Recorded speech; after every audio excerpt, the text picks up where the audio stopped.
നമസ്കാരം. ജ്യോതിർദർശനത്തിലേക്ക് എല്ലാവർക്കും സ്വാഗതം.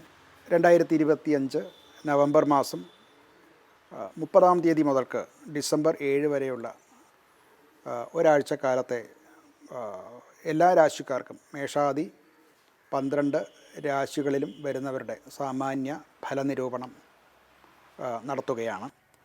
അടുത്തത് കുംഭക്കൂറാണ്. കുംഭക്കൂറിന് അക്വാരിസ് എന്നാണ് ഇംഗ്ലീഷ് നാമം. 10-ാം ഭാവത്തിൽ സൂര്യനും ശുക്രനുമാണ്.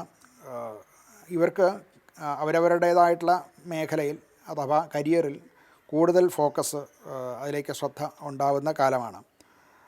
ഡിസംബർ 5-ന് ശേഷം ഒരു 6-ാം ഭാവത്തിലേക്ക് വരുമ്പോൾ അത് പ്രതികൂലമായിട്ടുള്ളതുകൊണ്ട് അനുകൂലമായിട്ടുള്ളത് പറഞ്ഞു കഴിഞ്ഞാൽ മത്സര വിജയം ഉണ്ടാകും. ബിസിനസ്സിലും മറ്റുമൊക്കെ ആണെങ്കിൽ മറ്റ് കമ്പനികളുമായിട്ടോ ഒക്കെ മത്സരിക്കുമ്പോൾ അതിൽ വിജയം ഉണ്ടാകാനുള്ള സാധ്യതയുണ്ട്. ധനപരമായിട്ട് പറഞ്ഞാൽ കിട്ടാനുള്ള പണം കിട്ടും. അത് പക്ഷേ അത് വൈകിയേ കിട്ടുകയുള്ളൂ, അതിൽ ഫലത്തിൽ വരുള്ളൂ. കിട്ടും എന്നുള്ള ഒരു ഉറപ്പ് കിട്ടിയാൽ തന്നെയും അത് ഫലത്തിലേക്ക് വരണമെങ്കിൽ താമസമുണ്ടാകും. ചിലവ് പഴയതിനേക്കാൾ കുറച്ചുകൂടെ കൂടും. അത് കുറച്ച് കൂടുതൽ ശ്രദ്ധിക്കേണ്ടതാണ്.